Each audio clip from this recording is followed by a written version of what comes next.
Hi everyone, स्वागत है आप सभी का आज के एक नई वीडियो में। दोस्तों आज का वीडियो बहुत ही ज़्यादा खास होने वाला है, क्योंकि आज की वीडियो हम पढ़ने वाले हैं संविधान, यानी कि कॉन्स्टिट्यूशन।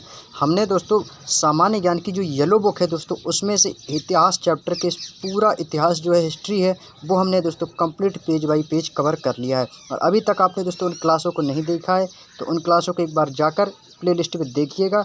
तो और ये हमारी 17वीं क्लास है यानी कि हमने 16 वीडियो में इतिहास को कंप्लीट किया है, जिसमें आधा घंटे की वीडियो है। और वो जाकर आप प्लेलिस्ट में उन वीडियो को जरूर देखिएगा। तो आज से हम स्टार्ट करते हैं संविधान, और धीरे धीरे संविधान को भी हम पूरा का पूरा page by page complete page by page पूरा कवर करते जाएंगे। तो चलिए और आपको बता दें कि यदि आपने इसे एक बार पढ़ लिया तो एग्जाम में टॉप करोगे। थंबनेल में तो आपने देखी होगा। तो आप बता दें कि ये सामान्य ज्ञान की येलो बुक है और यदि हम इसका लूसेंट से यदि कंपैरिजन करें तो बहुत ही ज़्यादा अंतर रहने वाला है, क्योंकि लूसेंट अक्सर सभी लोगों के पास होती है। लेकिन आप लोगों को कुछ न्यू ऐड करना है, क्योंकि दिन ब दिन हो क्या रहा है, आपका जो एग्ज़ाम है, आपकी जो कंपटीशन हो रहे हैं वो बहुत ही अलग हटके हो रहे हैं। क्योंकि पैटर्न तो कुछ और दिया जाता है और एग्जाम में पैटर्न पूछ कुछ और लेते हैं। तो आपको भी कुछ अलग चेंज करके चलना है, क्योंकि आपको एक बुक और प्रिपरेशन कर रहा हूँ मैं, सामान्य ज्ञान की येलो बुक। तो यदि आप लोगों के पास ये बुक नहीं तो आप ये बुक जरूर परचेज कीजिएगा। तो चलिए आप पढ़ते हैं सामान्य ज्ञान में संविधान। बिल्कुल शुरुआत से पढ़ेंगे, बिल्कुल बेसिक से पढ़ेंगे, शुरू से लेकर लास्ट तक बहुत ही अच्छे तरीके से इसको कवर करते चलेंगे।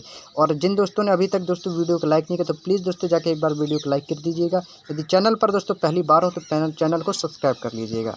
चलिए बिना बात किए अपने टॉपिक पर आते हैं। चलिए पढ़ते हैं भाग 2 पर संविधान। तो संविधान में सबसे पहले हम जानेंगे संविधान का विकास कैसे हुआ है और कौन सी भाषा से हुआ है। बिल्कुल इजी क्वेश्चन है सबसे पहले हम बात करते हैं संविधान की। तो संविधान का यदि आपसे विकास पूछा जाए तो संविधान का विकास किस भाषा से हुआ है, तो बिल्कुल इजी क्वेश्चन आप सभी को पता होगा कि संविधान का जो विकास है वो लैटिन भाषा के शब्द से हुआ है। संविधान जो भाषा है ये किस शब्द से उत्पत्ति हुई है, किस भाषा से की है, लैटिन भाषा की उत्पत्ति है। लैटिन भाषा से इसकी उत्पत्ति हुई है। नेक्स्ट है, ब्रिटेन के संविधान को विश्व के सभी संविधानों की जननी कहा जाता है। देखिए जब भी आपसे कोई भी थ्योरी क्लास यदि आप पढ़ रहे हैं या आप थ्योरी बुक पढ़ रहे हैं तो आपके दिमाग में 2 क्वेश्चन बनने चाहिए। कौन से? आप जब भी क्वेश्चन को कवर कीजिए पढ़ा कीजिएगा तो आपको ये पढ़ना है कि उसमें से जो क्वेश्चन इम्पोर्टेंट है वो आपको खुद ही पहचान सकते हैं कि ये क्वेश्चन इम्पोर्टेंट है। और बाकी के मैं इम्पोर्टेंट क्वेश्चन मैं आपको बता देता हूँ कि आपके एग्जाम के लायक कौन से क्वेश्चन है, कौन सा आपको पढ़ना है, कौन सा नहीं पढ़ना है। देखिए क्वेश्चन जब भी आपसे पूछा जाता है, यदि आप क्वेश्चन को समझ गए कि क्वेश्चन किस तरीके से पूछा जा सकता है। अब देखिए क्वेश्चन एक होता है, पूछने का तरीका उसका अलग होता है, और उसी में अक्सर लोग कंफ्यूज हो जाते हैं। अब क्वेश्चन का आंसर तो भाई है, लेकिन यदि आपने क्वेश्चन जो है थोड़ा घुमा के यदि आपसे पूछ दिया तो आप इतने में क्या हो जाते हैं, कंफ्यूज। तो कंफ्यूज नहीं होना है। और एक बात और आपको मैं बता दूं कि आपका दायित्व केवल यही नहीं है कि मैं उत्तर ही याद करूं, आपका दायित्व ये भी है कि हमें प्रश्न भी याद होना चाहिए। आपको प्रश्न भी याद होना चाहिए कि इस प्रश्न का ये उत्तर है। यदि आप प्रश्न को याद रखेंगे तो आप उस प्रश्न के माध्यम से कई उत्तरों को भी याद रख सकते हैं। यदि आपने उत्तर याद कर ली और यदि बाई चांस कोई प्रश्न आ गया और आपको प्रश्न पता ही नहीं कि इसका उत्तर ये है कि वो है, तो ऐसे में आप कंफ्यूज हो जाओगे और क्वेश्चन को गलत कर दोगे। तो आपका दायित्व ये भी बनता है कि हमें प्रश्नों को भी समझना है कि प्रश्न क्या पूछ रहा है और इसका सही उत्तर क्या है। तो चलिए आगे बढ़ते हैं। 1895 ईस्वी में बाल गंगाधर तिलक ने स्वराज विधेयक का प्रारूप प्रस्तुत किया था। अब क्वेश्चन किस तरीके से बनेगा कि स्वराज विधेयक का प्रारूप किसने प्रस्तुत किया, स्वराज विधेयक का प्रारूप किसने प्रस्तुत किया। तो आपका आंसर आना चाहिए बाल गंगाधर तिलक ने। यदि आपसे डेट पूछे कि कब किया था तो 1895 ईस्वी में। कब किया था 1895 ईस्वी में बाल गंगाधर तिलक ने स्वराज विधेयक का प्रारूप प्रस्तुत किया था। आई होप कि ये पॉइंट भी क्लियर हो गया होगा। चलिए आगे बढ़ते हैं। आगे दिया गया है, उसके बाद 1922 ईस्वी में महात्मा गांधी तथा 1934 में जवाहरलाल नेहरू। अब उम्मीद है आप लोगों को पॉइंट अच्छे से क्लियर दिखाई दे रहा होगा। उसके बाद दे रहा है कि 1922 ईस्वी में महात्मा गांधी ने और 1934 ईस्वी में जवाहरलाल नेहरू ने भारतीय संविधान के निर्माण के लिए संविधान सभा की गठन की मांग की। कितने लोगों ने भारतीय संविधान के निर्माण के लिए गठन की मांग की थी? 2 लोगों ने। सबसे पहले महात्मा गांधी ने 1922 में की थी, उसके बाद जवाहरलाल नेहरू ने 1934 में की थी। क्लियर? इसके बाद नेक्स्ट पॉइंट आता है दोस्तों भारतीय संविधान के ऐतिहासिक विकास का काल, मोस्ट इम्पोर्टेंट और सबसे ज़्यादा परीक्षाओं में पूछा जाने वाला क्वेश्चन। भारतीय संविधान के ऐतिहासिक विकास का काल 1600 ईस्वी से प्रारंभ हुआ था। अब देखिए दोस्तों, इस 1600 ईस्वी में आपके दोस्तों 2 क्वेश्चन बनते हैं, बहुत ही ज़्यादा इम्पोर्टेंट बनते हैं। तो आप अपनी कॉपी पेन लेकर दोस्तों बैठिएगा। जब भी आपकी जीके की क्लास हो, कहीं पर भी आप दोस्तों किसी की भी क्लास देख रहे हैं, तो कॉपी पेन हमेशा रख कर दोस्तों बैठा कीजिएगा। जो भी आपको इंपॉर्टेंट बताया जाए उसको जरूर कॉपी में नोट कर लीजिएगा। यदि आप चाहते कि नहीं मैं याद रख लूँगा, तो आज कल याद रहेगा, परसों आप 100% भूल जाओगे। तो दोस्तों भारतीय संविधान के यदि आपसे ऐतिहासिक विकास का काल पूछा जाए तो आपका आंसर आना चाहिए 1600 ईस्वी। तो कब प्रारंभ हुआ था भारतीय संविधान के ऐतिहासिक विकास का काल? 1600 ईस्वी में। और 1600 ही ईस्वी को दोस्तों आपकी ईस्ट इंडिया कंपनी की स्थापना हुई थी। कहाँ पर हुई थी? इंग्लैंड में। याद रखना दोस्तों, ईस्ट इंडिया कंपनी की जो स्थापना है दोस्तों वो भी 1600 ईस्वी में हुई थी। और कहाँ पर हुई थी दोस्तों? इंग्लैंड में। तो ये पॉइंट भी आपको दोस्तों याद रखना, ये पॉइंट दोस्तों बहुत ही ज़्यादा इम्पोर्टेंट है। चलिए दोस्तों इसी क्रम में आगे बढ़ते हैं।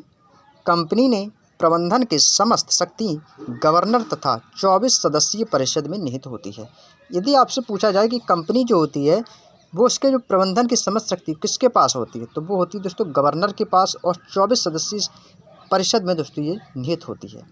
अब इसके बाद दोस्तों इम्पोर्टेंट पॉइंट ये बनता है कि 1773 ईस्वी का रेगुलेटिंग एक्ट।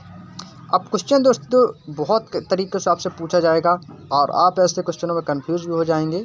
यदि आप जानते हैं पहले से तो बहुत अच्छी बात है, जिन लोगों को नहीं पता है तो वो ज़रूर समझिएगा कि 1773 ईस्वी का रेगुलेटिंग एक्ट। अब सबसे पहले अब देखिए यहाँ से और यहाँ तक क्वेश्चन कितने तरीके से पूछा जाएगा। क्वेश्चन पूछा जाएगा रेगुलेटिंग एक्ट कब पारित हुआ, और आपको दोस्तों डेट दे दी जाएगी और उसमें से आपको बताना है। तो आपका आंसर आना चाहिए 1773 ईस्वी को रेगुलेटिंग एक्ट पारित हुआ। दूसरी चीज़ क्वेश्चन किस तरीके से पूछा जाएगा, 1773 ईस्वी का रेगुलेटिंग एक्ट के बारे में। अब बारे में दोस्तों यहाँ पर आपसे कुछ लाइन दे दी जाएंगी और आपको दोस्तों बतानी होगी। तो चलिए दोस्तों इसी लाइनों को कवर करेंगे। इस एक्ट के तहत वारेन हेस्टिंग्स को बंगाल का गवर्नर जनरल बनाया गया। अब देखिए दोस्तों इसी क्वेश्चन के माध्यम से पॉइंट किस बनता है, दूसरा क्वेश्चन क्या बनेगा कि वारेन हेस्टिंग को बंगाल का गवर्नर जनरल किस एक्ट के तहत कहा गया। समझ रहे हैं ना दोस्तों मैं कहना क्या चाहता हूँ कि वारेन हेस्टिंग को बंगाल का गवर्नर जनरल किस एक्ट के तहत कहा गया या किस एक्ट के तहत बनाया गया। तो दोस्तों आपका आंसर आना चाहिए 1773 का रेगुलेटिंग एक्ट। कौन सा दोस्तों? 1773 के रेगुलेटिंग एक्ट के तहत वारेन हेस्टिंग को बंगाल का गवर्नर जनरल चुना गया। क्लियर दोस्तों। और इस अधिनियम किस अधिनियम दोस्तों? इस रेगुलेटिंग एक्ट अधिनियम के अंतर्गत कलकत्ता में 1774 ईस्वी में एक उच्चतम न्यायालय की स्थापना की गई, जिसमें एक मुख्य न्यायाधीश, कितने दोस्तों? एक मुख्य न्यायाधीश और 3 अन्य न्यायाधीश थे। इसके प्रथम मुख्य न्यायाधीश sir Elijah Impey. Important point यहीं से बनता है दोस्तों, सर एलिजा इम्पे। अब सर एलिजा इम्पे के बारे में जानते हैं। जो सर एलिजा इम्पे थे दोस्तों, ये कलकत्ता में 1774 ईस्वी में ने एक उच्चतम न्यायालय की स्थापना की गई थी, जिसमें इन्हें जो है सर एलिजा इम्पे को प्रथम, क्योंकि सबसे पहले यही बने थे वहाँ के मुख्य न्यायाधीश, तो कौन थे? Sir Elijah Impey. क्लियर हो गया होगा दोस्तों।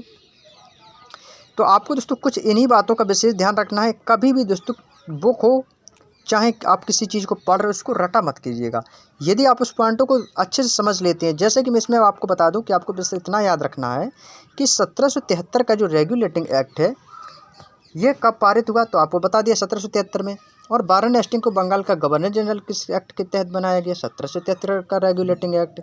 यदि आपसे पूछा जाए कि कलकत्ता में 1774 में उच्चतम न्यायालय की स्थापना के प्रथम मुख्य न्यायाधीश कौन थे, तो आपका आंसर आना चाहिए सर एलिजा इम्पे। तो बस क्वेश्चन दोस्तों किसी भी तरीके से आपसे घुमा के पूछा जा सकता है, तो आपको कन्फ्यूज़ नहीं होना है। चलिए दोस्तों अब बढ़ते हैं दोस्तों नेक्स्ट पॉइंट पर। नेक्स्ट पॉइंट आता है दोस्तों इंपॉर्टेंट पॉइंट ये भी। अब देखिए दोस्तों यहाँ पर जितने भी आएंगे, वैसे दोस्तों आपका पूरा का पूरा संविधान ही इंपॉर्टेंट है। यदि आप यूपीएसआई की तैयारी कर रहे हैं तो दोस्तों आपको संविधान के बारे में बहुत ही बारीक से बारीक जानकारी लेनी चाहिए। हालांकि दोस्तों इस बुक में भी वो बारीक जानकारी दी गई, यदि आप इस बुक को बहुत ही अच्छे तरीके से कवर करते हैं। तो आपके दोस्तों सभी एग्ज़ामों के लिए मैं प्रेफर कर रहा हूँ, क्योंकि आप चाहे यूपी कांस्टेबल का एग्ज़ाम दे रहे हो, चाहे रेलवे ग्रुप डी का एग्ज़ाम दे रहे हो, चाहे एनटीपीसी का दे रहे हो, चाहे UP triple S C PT का एग्ज़ाम दे रहे हो, किसी भी दोस्तों आप कॉम्पिटिटिव एग्ज़ाम को दे रहे हैं, यह आपके सभी एग्ज़ाम के लिए दोस्तों बहुत ही ज़्यादा इंपॉर्टेंट है। ये बुक तो आप सभी लोगों को परचेज करनी ही चाहिए। नेक्स्ट 1784 का पिट्स इंडिया एक्ट। वही बात फिर आ गई दोस्तों कि क्वेश्चन किस तरीके से बनेगा कि पिट्स इंडिया एक्ट कब पारित हुआ। पिट्स इंडिया एक्ट कब पारित हुआ, तो आंसर आना चाहिए 1784 ईस्वी को। कब पारित हुआ दोस्तों?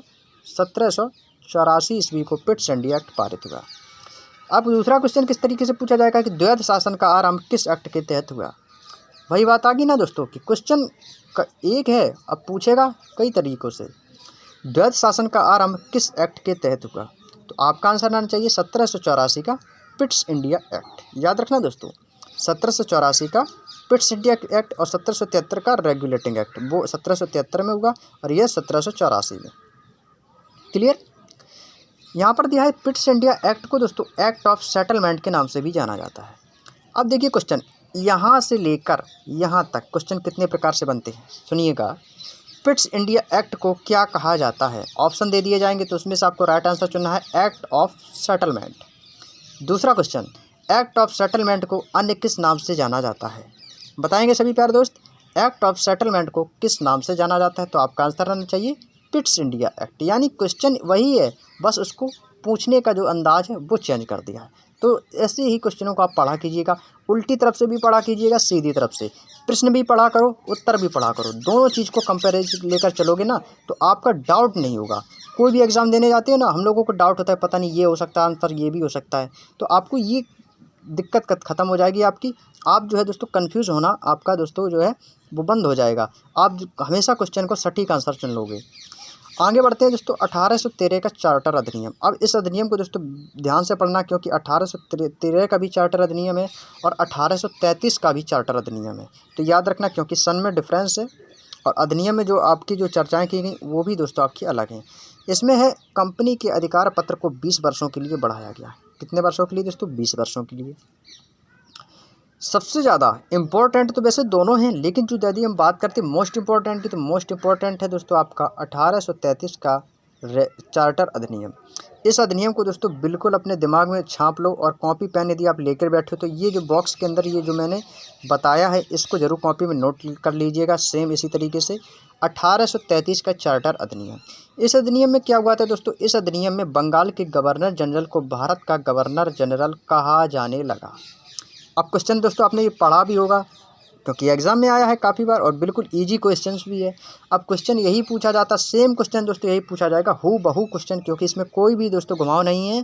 क्वेश्चन आएगा कि बंगाल के गवर्नर जनरल को भारत का गवर्नर जनरल किस एक्ट के तहत कहा जाने लगा। समझ गए ना दोस्तों?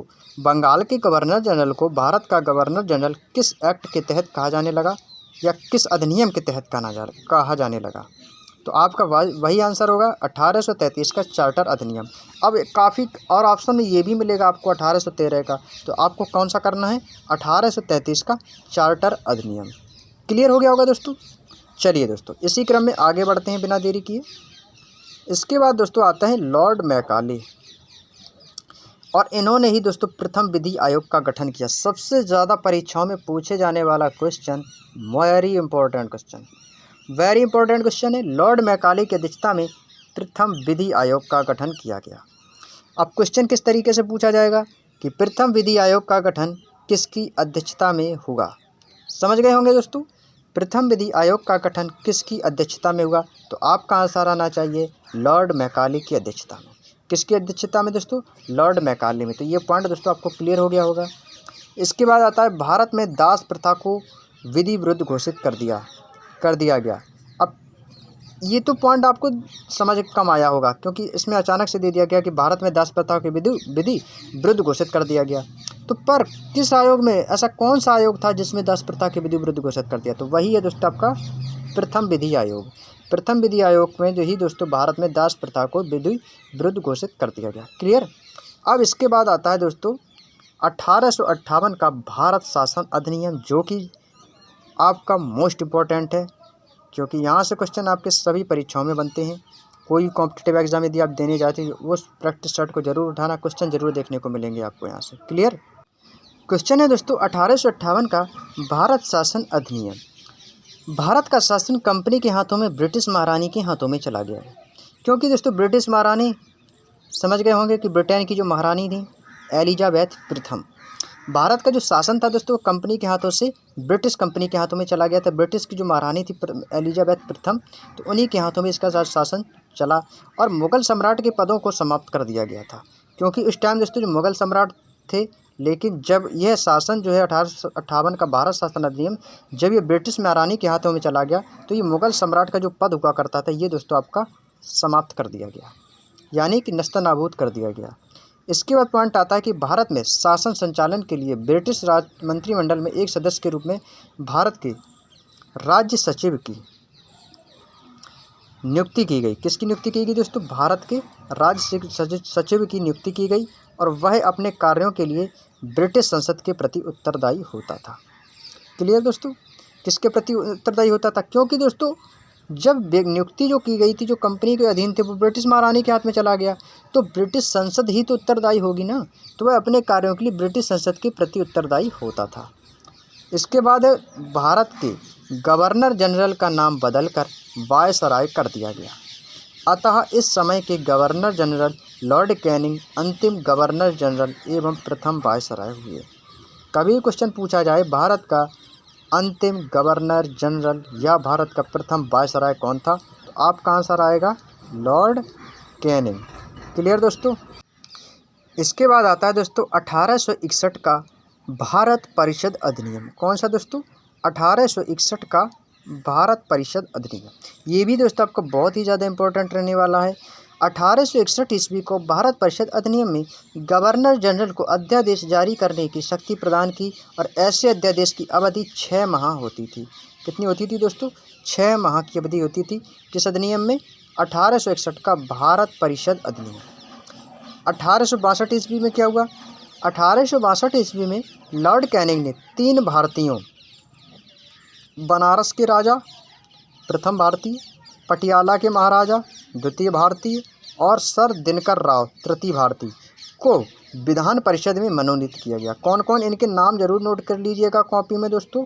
बनारस के राजा, पटियाला के महाराजा और सर दिनकर राव, इन तीनों भारतीयों को दोस्तों विधान परिषद में मनोनीत किया। और किसने मनोनीत किया? लॉर्ड कैनिंग ने। कब? 1862 ईस्वी में। क्लियर। चलिए आगे आता है आपका 1892 का भारत परिषद अधिनियम। कौन सा दोस्तों? 1892 का भारत परिषद अधिनियम। इस अधिनियम के द्वारा अप्रत्यक्ष चुनाव प्रणाली की शुरुआत की गई। सबसे ज़्यादा क्वेश्चन इम्पोर्टेंट बनता है और आपके सभी एग्जामों में पूछा जाने वाला क्वेश्चन, अधिकतम क्वेश्चन पूछा जाता है। अप्रत्यक्ष चुनाव प्रणाली की शुरुआत किस अधिनियम के तहत हुई? क्वेश्चन सेम इसी तरीके से दोस्तों आपके एग्जाम में पूछा जाएगा कि अप्रत्यक्ष चुनाव प्रणाली की शुरुआत किस अधिनियम के तहत हुई, तो आपका आंसर आएगा दोस्तों 1892 ईस्वी के भारत परिषद अधिनियम। क्लियर हो गया होगा दोस्तों। चलिए इसी क्रम में आगे बढ़ते हैं। 1909 का भारत परिषद अधिनियम, और इसी अधिनियम को दोस्तों कंफ्यूज नहीं होना है, मार्लियामेंट्री सुधार कहते हैं। अब आप काफ़ी लोग कंफ्यूज हो गए कि मार्लियामेंट्री सुधार अलग होता होगा और 1909 का जो भारत परिषद अधिनियम है यह अलग है, तो ये अलग नहीं है दोस्तों, ये एक ही है। पहले इसका नाम दिया गया था मार्लियामेंट्री सुधार, लेकिन 1909 में इसको भारत परिषद अधिनियम का नाम दिया गया। तो इसका नाम क्या होगा? 1909 का भारत परिषद अधिनियम। पहली बार मुस्लिम समुदाय के लिए पृथक प्रतिनिधित्व का प्रबंध किया गया। इसके अंतर्गत मुस्लिम सदस्यों का चुनाव मुस्लिम मतदाता ही करते थे। तो इस नियम को आप समझ चुके होंगे कि मार्लियामेंट्री सुधार था, इसमें क्या किया गया था? पहले हुआ करता था मुस्लिम सदस्यों का चुनाव, तो उसमें हिंदू मुस्लिम सभी लोग वोट डाला करते थे। लेकिन दोस्तों जब ये अधिनियम पारित किया गया, मार्लियामेंट्री सुधार जब हुआ, तो दोस्तों इसमें सिर्फ और सिर्फ यदि मुस्लिम सदस्यों का चुनाव हो रहा तो उसमें केवल मुस्लिम ही मतदाता करते थे इस अधिनियम के अंतर्गत। दोस्तों इस अधिनियम को दोस्तों सांप्रदायिकता निर्वाचक के रूप में भी जाना जाता है, तो याद रखिएगा इस अधिनियम को जो है 1909 का भारत शासन अधिनियम जो है दोस्तों, इसको सांप्रदायिकता निर्वाचक के रूप में भी जाना जाता है। नेक्स्ट है दोस्तों सत्येंद्र प्रसाद सिन्हा। सत्येंद्र प्रसाद सिन्हा वायसराय की कार्यपालिका परिषद के प्रथम भारतीय सदस्य बने। उन्हें विधि सदस्य भी बनाया गया। तो कौन से कार्यपालिका परिषद के, याद रखना दोस्तों, कार्यपालिका परिषद के वायसराय कौन थे? सत्येंद्र प्रसाद सिन्हा, जो कि प्रथम भारतीय सदस्य बने हैं और इन्हें दोस्तों विधि सदस्य भी बनाया गया। अब आगे आता है दोस्तों सबसे ज़्यादा इम्पोर्टेंट, आपको नोट करके भी लिखना है और आपको इस बुक में भी दोस्तों नोट करके ही दिया गया है। नोट करके दोस्तों दिया गया कि 1909 ईस्वी में लॉर्ड मार्ले इंग्लैंड में भारत के राजा सचिव थे और लॉर्ड मिंटो भारत के वायसराय थे। समझ रहे हैं दोस्तों, 1909 ईस्वी में लॉर्ड मार्ले इंग्लैंड में भारत के राज्य सचिव थे। कौन थे? लॉर्ड मार्ले भारत के राज्य सचिव और लॉर्ड मिंटो भारत का वायसराय था। इसके बाद है 1909 का भारत शासन अधिनियम। 1919 का भारत शासन अधिनियम, मॉन्टेग्यू चेम्सफोर्ड सुधार। अब देखिए दोस्तों, इसको ही अधिनियम को मॉन्टेग्यू चेम्सफोर्ड सुधार भी कहा जाता है, 1909 के भारत शासन अधिनियम को।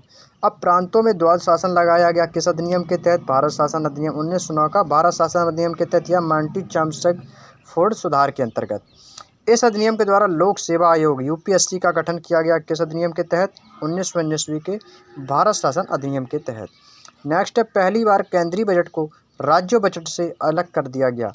इम्पोर्टेंट पॉइंट, सबसे ज़्यादा परीक्षाओं में क्वेश्चन पूछे जाने वाला, कि पहली बार केंद्रीय बजट को राज्यों के बजट से अलग कर देने के लिए अलग कब किया गया या किस अधिनियम के तहत किया गया? तो 1919 का भारत शासन अधिनियम के तहत पहली बार केंद्रीय बजट को राज्यों के बजट से अलग कर दिया गया।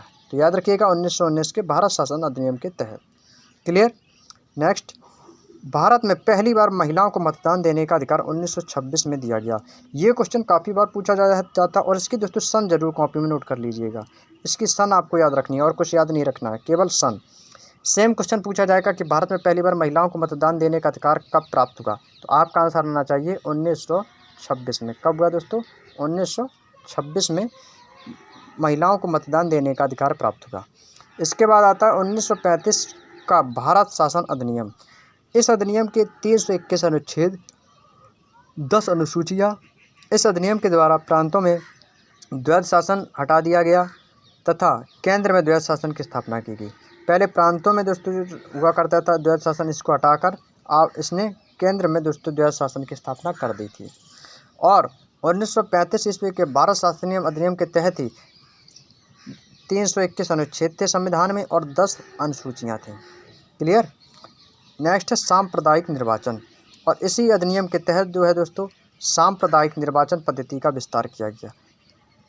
क्लियर दोस्तों। चलिए आगे बढ़ते हैं दोस्तों, इसी पॉइंट को लेकर आगे बढ़ते हैं दोस्तों।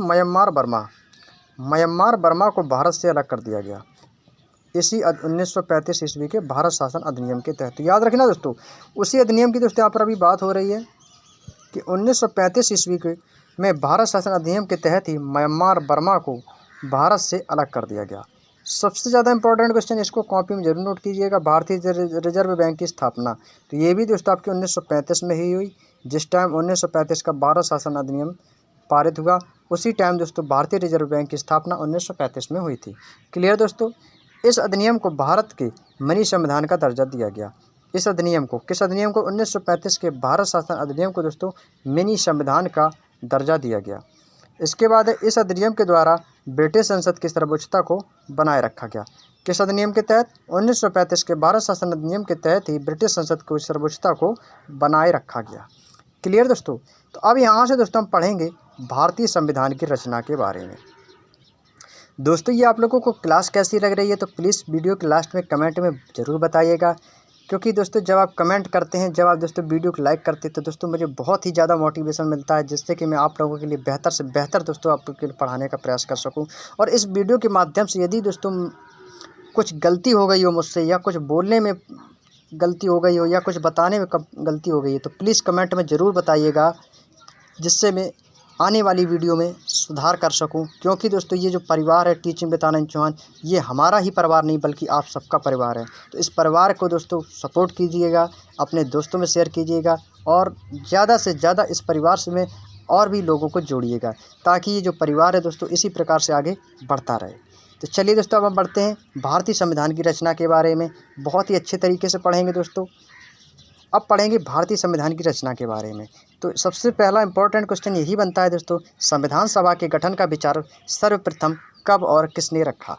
यही आता है क्वेश्चन दोस्तों। सेम क्वेश्चन इसी तरीके से पूछा जाता है कि संविधान सभा के गठन का विचार सर्वप्रथम कब और किसने रखा था। तो सभी को पता होगा दोस्तों, M.N. रॉय। कौन थे दोस्तों? M.N. रॉय ने जो है सर्वप्रथम इसका गठन किया और सर्वप्रथम विचार भी इन्हीं के मन में आया था 1934 ईस्वी में। कब दोस्तों? 1934 ईस्वी में भारतीय संविधान सभा के गठन का विचार सर्वप्रथम M.N. रॉय ने 1934 ईस्वी में किया था। क्लियर हो गया होगा दोस्तों। और भारतीय संविधान के निर्माण कैबिनेट मिशन की योजना के तहत हुआ था। अब इसका निर्माण यानी जो पूरा ये संविधान जो है दोस्तों, इसका जो निर्माण है वो किस योजना के तहत हुआ था? सबसे ज़्यादा पूछा जाने वाला question, cabinet mission. Cabinet mission योजना के ही तहत जो अपने भारत का संविधान है उसका निर्माण किया गया, कैबिनेट मिशन योजना के तहत। चलिए दोस्तों, बिना देरी किए आगे बढ़ते हैं। यह योजना कौन सी? कैबिनेट मिशन योजना मार्च 1946 ईस्वी में भारत आई थी सबसे पहले। तो याद रखिएगा दोस्तों, क्वेश्चन यह योजना लिख दिया, लेकिन कंफ्यूज नहीं होना है। क्वेश्चन ये आपसे एग्जाम में यही पूछेगा कि कैबिनेट मिशन योजना भारत में कब आई। कैबिनेट योजना भारत में कब आई? तो आपका आंसर आएगा दोस्तों मार्च 1946 ईस्वी में। अब इसमें जानेंगे कि दोस्तों जब ये योजना आई थी तब इसमें सदस्य कितने थे। तो इसमें दोस्तों 3 सदस्य थे। कौन कौन से? Sir Stafford Cripps, Lord Pethick Lawrence तथा A.V. अलेक्जेंडर। ये 3 दोस्तों इसमें क्या थे? सदस्य थे। जब ये दोस्तों योजना आई थी कैबिनेट मिशन योजना मार्च 1946 ईस्वी में, तब दोस्तों इसके 3 सदस्य थे, sir Stafford Cripps, Lord Pethick Lawrence तथा A.V. अलेक्जेंडर। क्लियर हो गया होगा दोस्तों। इसके बाद संविधान सभा में 389 सदस्य थे। कितने सदस्य थे दोस्तों? 389 सदस्य थे, जिसमें से 292 ब्रिटिश प्रांतों के प्रतिनिधि थे और 93 दोस्तों देसी रियासतों के प्रतिनिधि तथा 4 चीफ कमिश्नर क्षेत्रों के प्रतिनिधि थे। तो याद रखिएगा दोस्तों, कितने थे दोस्तों? 389 सदस्य थे, जिसमें से 292 ब्रिटिश प्रांतों के, 93 देसी रियासतों के तथा 4 चीफ कमिश्नर क्षेत्रों के प्रतिनिधि थे।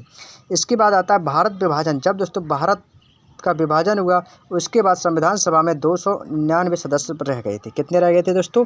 299 सदस्य बच गए थे जब भारत का विभाजन हुआ।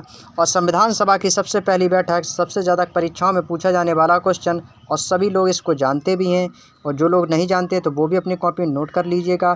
संविधान सभा की पहली बैठक जो हुई थी वो 9 दिसंबर 1946 ईस्वी को नई दिल्ली में हुई थी। तो ये क्वेश्चन दोस्तों बहुत ही ज़्यादा मात्रा में इंपॉर्टेंट होने वाला है, क्योंकि ये क्वेश्चन आपके सभी एग्जामों में पूछा जाता है, बार बार पूछा जाता है, और आगे भी दोस्तों आपसे ये क्वेश्चन पूछा जाएगा, संविधान सभा की पहली बैठक कब हुई और कहाँ पर हुई। तो कोई भी कुछ भी पूछ सकता है, तो आपको याद रखना है 9 दिसंबर 1946 ईस्वी को नई दिल्ली में। आई होप कि दोस्तों ये पॉइंट आपको बहुत ही अच्छे से क्लियर हो गया होगा।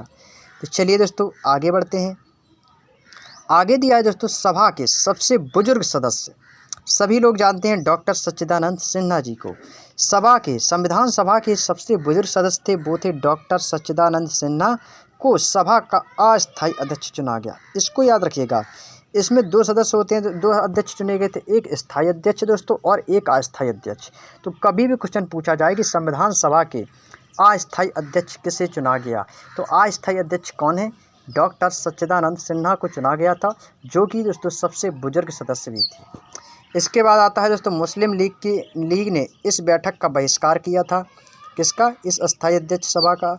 और पाकिस्तान के लिए एक अलग संविधान की मांग की थी, क्योंकि दोस्तों आप सभी जानते हैं कि हिंदुस्तान जो अपना देश है, भारत और पाकिस्तान का जो है मतभेद दोस्तों चलता है। तो आप सभी लोग जानते हैं कि जो मुस्लिम लीग थी, जितने भी मुसलमान थे, इन्होंने दोस्तों इस बैठक का बहिष्कार किया था। और इनका मतलब यही था, इनका मतलब मेन दौरा यही था कि ये जो भारत है, पहले जो पाकिस्तान है दोस्तों ये अपना भारत में ही था। भारत और पाकिस्तान ये एक ही था और इंडिया के नाम से यानी सोने की चिड़िया के नाम से जाना जाता था। तो दोस्तों जब मुस्लिम लीग ने इसका बहिष्कार किया तो ये आपस में दोस्तों लड़ाई झगड़ा होने लगा। तो इन्होंने बस सीधा बोला कि पाकिस्तान के लिए एक अलग संविधान की मांग की, क्योंकि पाकिस्तान और हिंदुस्तान का बंटवारा हो गया था, हिंदुस्तान अलग हो गया, पाकिस्तान अलग हो गया। तो पाकिस्तान के लिए अलग संविधान रखा गया और हिंदुस्तान के लिए अलग संविधान रखा गया था। तो इन्होंने क्या इसका बहिष्कार किया, तो पाकिस्तान के लिए दोस्तों इन्होंने जो है एक नए संविधान की, अलग से संविधान की मांग की थी। इसके बाद दोस्तों आगे बढ़ते हैं। तेज बहादुर सप्रू व जयप्रकाश नारायण ने संविधान सभा की सदस्यता को अस्वीकार कर दिया था। इन्होंने जो है इसकी सदस्यता को अस्वीकार कर दिया था। किसने? तेज बहादुर सप्रू और जयप्रकाश नारायण ने। इसके बाद आता है हैदराबाद एक ऐसी देसी रियासत थी जिसके प्रतिनिधि संविधान सभा में शामिल नहीं हुए थे। तो कौन से शामिल नहीं हुए थे दोस्तों संविधान सभा में? हैदराबाद, क्योंकि हैदराबाद जो है दोस्तों एक देसी रियासत थी। इसके बाद आता है संविधान सभा के सदस्यों में अनुसूचित जनजाति के सदस्यों की संख्या 33 थी तथा मुसलमानों की संख्या 79 थी। कितनी थी दोस्तों? सदस्यों की संख्या 33 थी, अनुसूचित जनजाति के सदस्यों की संख्या 33 और मुसलमानों की संख्या 79 थी। इसके बाद आगे बढ़ते हैं दोस्तों। संविधान सभा में महिला सदस्यों की यदि आपसे संख्या पूछी जाए तो कितनी थी, तो आपका आंसर आएगा दोस्तों 15। कितनी थी दोस्तों? 15 थी। संविधान सभा की महिला सदस्यों की संख्या 15 थी और मुसलमानों की 79। इसके बाद आता है 11 दिसंबर 1946 ईस्वी को राजेंद्र प्रसाद को संविधान सभा का स्थायी अध्यक्ष चुना गया। अब देखिए दोस्तों, अस्थायी अध्यक्ष की बात करते हैं तो डॉक्टर सच्चिदानंद सिन्हा जो कि एक बुजुर्ग सदस्य थे, और स्थायी अध्यक्ष थे डॉक्टर राजेंद्र प्रसाद। डॉक्टर राजेंद्र प्रसाद को है दोस्तों संविधान सभा का स्थायी अध्यक्ष चुना गया। कब? 11 दिसंबर 1946 ईस्वी को डॉक्टर राजेंद्र प्रसाद को संविधान सभा का स्थायी अध्यक्ष चुना गया। सबसे ज़्यादा इंपॉर्टेंट क्वेश्चन, कॉपी में जरूर नोट कर लीजिएगा दोस्तों। इसके बाद आगे बढ़ते हैं। 13 दिसंबर 1946 को पंडित जवाहरलाल नेहरू ने संविधान सभा में उद्देश्य प्रस्ताव प्रस्तुत किया। संविधान सभा का उद्देश्य जो प्रस्ताव है वो किसने प्रस्तुत किया था? पीटी जवाहरलाल नेहरू ने 13 दिसंबर 1946 ईस्वी को। मोस्ट इंपॉर्टेंट क्वेश्चन, प्रारूप समिति का अध्यक्ष तो सभी लोग जानते हैं कौन है? डॉक्टर भीमराव अंबेडकर। प्रारूप समिति का अध्यक्ष कौन है? डॉक्टर भीमराव अंबेडकर को चुना गया था। और संविधान सभा में इनका निर्वाचन पश्चिम बंगाल से हुआ था। कहाँ से हुआ था? पश्चिम बंगाल से हुआ था। और प्रारूप समिति में कितने सदस्य थे? 7 सदस्य थे। तो याद रखिएगा दोस्तों, प्रारूप समिति में कितने सदस्य थे पूछा जाएगा आपसे, 7। प्रारूप समिति के अध्यक्ष कौन थे? डॉक्टर भीमराव अंबेडकर। और डॉक्टर भीमराव अंबेडकर में जो संविधान सभा में इनका निर्वाचन कहाँ से हुआ? पश्चिम बंगाल से। क्वेश्चन दूसरी तरीके से किस तरीके से पूछा जाएगा कि डॉक्टर भीमराव अंबेडकर का जो निर्वाचन है वो कहाँ से हुआ था, तो आपका आंसर आना चाहिए वेस्ट बंगाल यानी पश्चिम बंगाल से। यह एक नेक्स्ट क्वेश्चन बनता है कि संविधान के प्रारूप पर कितने दिन की बहस चली थी। इंपॉर्टेंट क्वेश्चन है दोस्तों, सबसे ज़्यादा इंपॉर्टेंट क्वेश्चन बनता है आपका। संविधान के प्रारूप की बहस कितने दिनों तक चली, तो आपका आंसर आना चाहिए दोस्तों 114 दिन तक। अब तक का सबसे मोस्ट इंपॉर्टेंट क्वेश्चन जिसे दोस्तों बच्चा जानता है, और इस क्वेश्चन को कोई भी कैंडिडेट गलत नहीं करेगा। संविधान को बनने में कितने दिन का समय लगा? संविधान को बनने में कितने दिन का समय लगा, तो इस पॉइंट को सभी प्यारे दोस्त कॉपी में नोट कीजिएगा। 2 वर्ष 11 माह 2 वर्ष 11 माह 18 दिन। कितना समय लगा दोस्तों? 2 वर्ष 11 माह 18 दिन का समय लगा था संविधान को बनने में। तो याद रखिएगा, यह क्वेश्चन काफ़ी बार एग्जाम में पूछा जाता है और बिल्कुल इजी क्वेश्चन भी है। चलिए दोस्तों, इसी क्रम में आगे बढ़ते हैं। नेक्स्ट है दोस्तों, मोस्ट इंपॉर्टेंट क्वेश्चन लगाएंगे सभी प्यारे दोस्त। भारत ने संविधान को कब अंगीकार किया? तो भारत ने संविधान को कब अंगीकार किया? 26 नवंबर 1949 को। याद रखिएगा दोस्तों, 26 नवंबर 1949 ईस्वी को भारत ने संविधान को अंगीकार किया गया। और लागू कब किया गया? याद रखिएगा दोस्तों, इनमें काफ़ी डिफरेंस है। संविधान जो लागू किया गया वो 26 जनवरी 1950 को लागू किया था। इसी को हम बोलते हैं कि भारत देश कब लागू हुआ था? 26 जनवरी 1950 को। तो याद रखिएगा, 26 जनवरी को हम क्या मनाते हैं दोस्तों? गणतंत्र दिवस। और 15 अगस्त को मनाते हैं स्वतंत्रता दिवस। और भारत का देश कब आज़ाद हुआ था? 15 अगस्त 1947 को। और संविधान जो लागू कब हुआ था? 26 जनवरी 1950 को। क्लियर हो गया होगा। नेक्स्ट है इंपॉर्टेंट पॉइंट, सबसे ज़्यादा, ये जितने भी पॉइंट है सब मोस्ट इंपॉर्टेंट है दोस्तों, सब मोस्ट इंपॉर्टेंट पॉइंट है यहाँ पे। संविधान सभा की अंतिम बैठक कभी भी आपसे पूछी जाए, संविधान सभा की अंतिम बैठक कब हुई? तो अंतिम बैठक 24 जनवरी 1950 को हुई थी। कब हुई थी दोस्तों? 24 जनवरी 1950 को संविधान सभा की अंतिम बैठक हुई। और 26 जनवरी 1950 को है जो संविधान जो है वो आपका लागू कर दिया गया। इसके बाद 24 जनवरी 1950 को राजेंद्र प्रसाद को भारत का राष्ट्रपति चुना गया।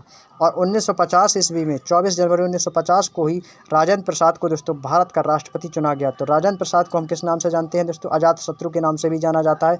याद रखिएगा दोस्तों, सबसे ज़्यादा इंपॉर्टेंट क्वेश्चन, सेम क्वेश्चन आपसे एग्जाम में यही पूछा जा सकता है। अजातशत्रु के नाम से किसे जाना जाता है? अजातशत्रु के नाम से किसे जाना जाता है? तो आपका आंसर आना चाहिए डॉक्टर राजेंद्र प्रसाद।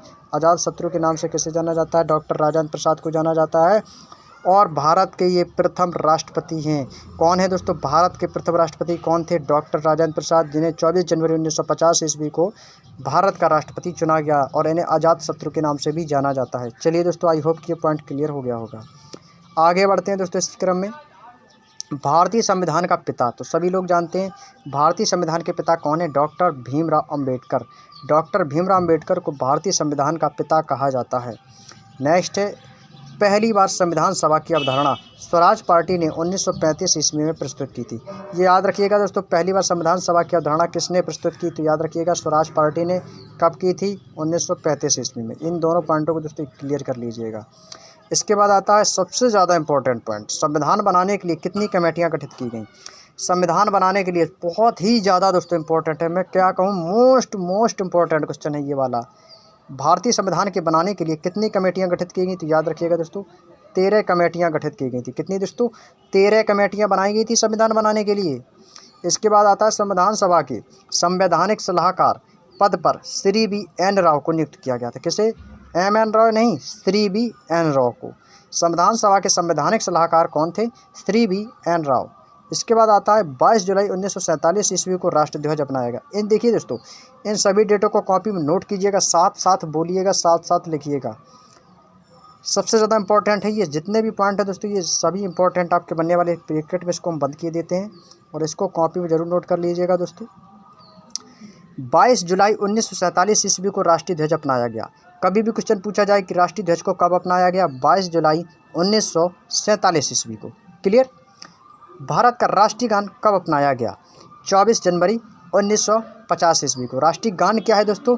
जन गण मन। ये क्या है दोस्तों? राष्ट्रीय गान है। अब काफ़ी लोग दोस्तों इसको राष्ट्रीय गीत कर देते हैं। इसके बाद याद रखिएगा 24 जनवरी 1950 ईस्वी को ही दोस्तों राष्ट्रीय गीत अपनाया गया। क्या अपनाया गया दोस्तों? राष्ट्रीय गीत अपनाया गया। इसके बाद है दोस्तों केशवानंद भारती बनाम केरल। इनका नाम आपने सुना होगा। ये राज्य निर्णय के अनुसार प्रस्तावना को संविधान का आधारभूत अंग माना गया है। किसको? केशवानंद भारती बनाम केरल राज्य निर्णय के अनुसार प्रस्तावना को संविधान का आधारभूत अंग माना गया है। इन सभी पॉइंट को दोस्तों जरूर कॉपी में नोट कर लीजिएगा और याद कर लीजिएगा। इसके बाद आते हैं 1935 में भारतीय राष्ट्रीय कांग्रेस ने पहली बार भारत के संविधान के निर्माण के लिए आधिकारिक रूप से संविधान सभा के गठन की मांग की। तो याद रखिएगा दोस्तों, कब? 1935 में भारतीय राष्ट्रीय कांग्रेस ने पहली बार भारत के संविधान के निर्माण के लिए आधिकारिक रूप से संविधान सभा के गठन की मांग की। इसके बाद दोस्तों आता अगस्त प्रस्ताव। और अगस्त प्रस्ताव कब हुआ था दोस्तों? 1940 ईस्वी में अगस्त प्रस्ताव पारित हुआ। तो याद रखिएगा दोस्तों, अगस्त प्रस्ताव जो है 1940 में पहली बार संविधान सभा की मांग की ब्रिटिश राज्य द्वारा स्वीकार किया गया। इसके बाद दोस्तों बढ़ते हैं आगे भारतीय संविधान की विशेषताएं। अब जानेंगे दोस्तों भारतीय संविधान की विशेषताएं क्या क्या रही हैं। सबसे ज़्यादा क्वेश्चन यही पूछा जाता है कि भारत का संविधान कैसा है? भारत का संविधान देखिएगा दोस्तों, इस क्वेश्चन को जरूर कॉपी में नोट कीजिएगा। भारत का संविधान कैसा है? तो आप सभी को पता होगा कि जो भारत का संविधान है वो कैसा है? लिखित संविधान है। और विश्व का सबसे बड़ा संविधान या विश्व का सबसे लंबा संविधान तो पूछा जाए वो कहाँ का है? अपने प्यारे देश भारत का है। तो भारत का जो दोस्तों है यह विश्व में सबसे लंबा और लिखित संविधान है। क्लियर दोस्तों? इस पॉइंट को जरूर कॉपी में नोट कर लीजिएगा। चलिए दोस्तों अब आगे बढ़ते हैं।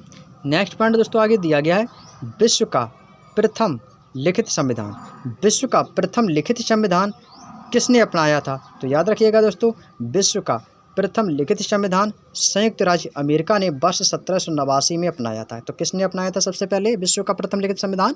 संयुक्त राज्य अमेरिका ने 1789 ईस्वी को। इसके बाद दोस्तों सबसे ज़्यादा इम्पोर्टेंट, एक बार मैं इसको फिर से बॉक्स में बंद कर रहा हूँ दोस्तों, कॉपी में नोट कर कीजिएगा या स्क्रीनशॉट भी आप ले सकते हैं। यदि आप दोस्तों इस वीडियो का PDF चाहते हैं, इस पूरी बुक का PDF, तो आपको हमारे टेलीग्राम ग्रुप को ज्वाइन करना होगा, जिसका लिंक आपको डिस्क्रिप्शन में मिल जाएगा। तो वहाँ से आप इसका पूरा PDF डाउनलोड कर सकते हैं। तो चलिए दोस्तों इस पॉइंट को कॉपी में नोट कर लीजिएगा। यदि आप स्क्रीनशॉट ले रहे हैं तो बहुत अच्छी बात है, स्क्रीनशॉट भी ले सकते हैं। PDF चाहते हैं तो PDF भी मिल जाएगा। भारत के मूल संविधान में कितने भाग? 22 भाग। कितने अनुच्छेद? 395 अनुच्छेद। कितनी अनुसूचियाँ? 8 अनुसूचियाँ।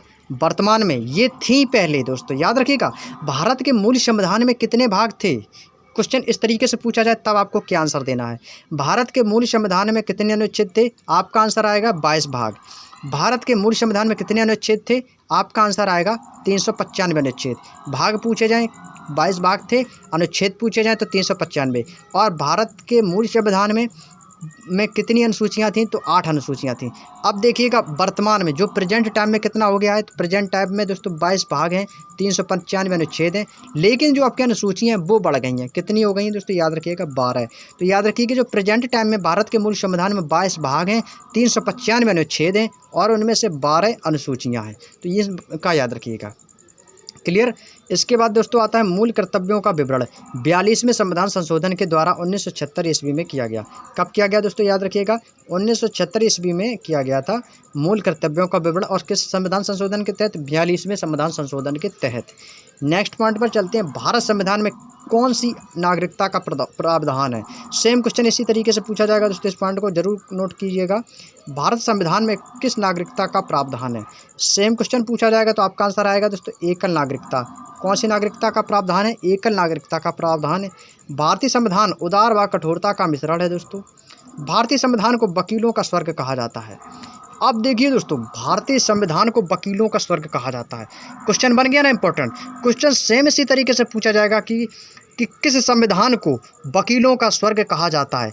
भारतीय संविधान को, ब्रिटेन के संविधान को, या जापान के संविधान को, या दोस्तों आयरलैंड के संविधान को। ऐसे ऑप्शन आपको देखने को मिलेंगे। तो आपका आंसर जब भी पूछा जाए कि वकीलों का स्वर्ग किस संविधान को कहा जाता है, तो आपका जवाब आना चाहिए दोस्तों भारतीय संविधान को।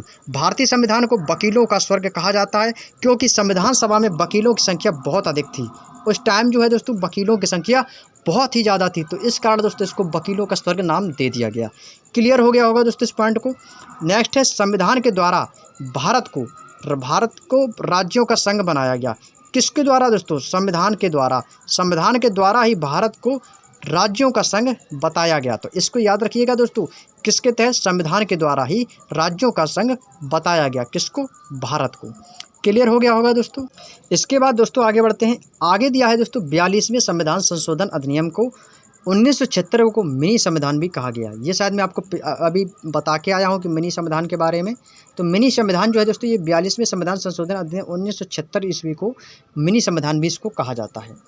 इसके बाद है, भारतीय संविधान को संविधान सभा द्वारा अपनाया गया। तो क्वेश्चन ये भी पूछा जा चुका है कि भारतीय संविधान को किसके द्वारा अपनाया गया, तो संविधान सभा के द्वारा ही अपनाया गया तो भारतीय संविधान को।